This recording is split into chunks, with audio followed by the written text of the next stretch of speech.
Andhra Pradesh deputy CM Pawan Kalyan Vizianagaram జిల్లాకు చెందిన inter విద్యార్థి రాజాపు సిద్ధును అభినందించారు. తాజాగా ఏపీలో ఇంటర్మీడియట్ చదివే ఓ విద్యార్థి తన ఆలోచనలతో బ్యాటరీతో నడిచే సైకిల్ని తయారు చేశారు. దీంతో ఈ వినూత్న ఆవిష్కరణను రాష్ట్ర ఉప ముఖ్యమంత్రి, అటవీ, పర్యావరణ, సైన్స్ అండ్ టెక్నాలజీ శాఖ మంత్రి పవన్ కళ్యాణ్ పరిశీలించి మరీ అభినందించారు. పవన్ కళ్యాణ్ సోషల్ మీడియా ద్వారా సిద్ధు గురించి తెలుసుకుని మంగళగిరిలోని తన కార్యాలయానికి పిలిపించుకుని అభినందించారు. అంటే అతి తక్కువ ఖర్చుతో బ్యాటరీతో నడిచే సైకిల్ను రూపొందించిన రాజాపు సిద్ధు. దీంతో ఉప ముఖ్యమంత్రి పవన్ కళ్యాణ్ అతనిని అభినందించారు.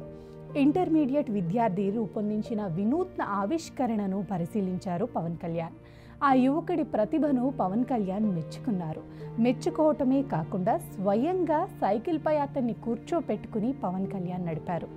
సిద్ధు తక్కువ ఖర్చుతో బ్యాటరీ సైకిల్ తయారు చేయటంతో ఈ ఆవిష్కరణకు AP deputy CM Pawan Kalyan ఫిదా అయిపోయారు. సిద్ధుని అభినందించి సిద్ధు ఆలోచనలకు ప్రోత్సాహంగా ₹1,00,000 అందజేశారు. సిద్ధు రూపొందించిన గ్రాసరీ గురు వాట్సాప్ సర్వీస్ బ్రోచర్పై ప్రశంసలు కురిపించారు. సిద్ధుది విజయనగరం జిల్లాలోని జాడవారి కొత్తవలస. ప్రతిరోజు కాలేజీకి వెళ్ళడానికి ఇబ్బంది పడిన సిద్ధు సొంతంగా బ్యాటరీ సైకిల్ తయారు చేశాడు. ఈ సైకిల్ను ఒకసారంటే 3 గంటలు బ్యాటరీ ఛార్జ్ చేస్తే 80 కిలోమీటర్లు వెళ్ళొచ్చని సిద్ధు చెబుతున్నాడు.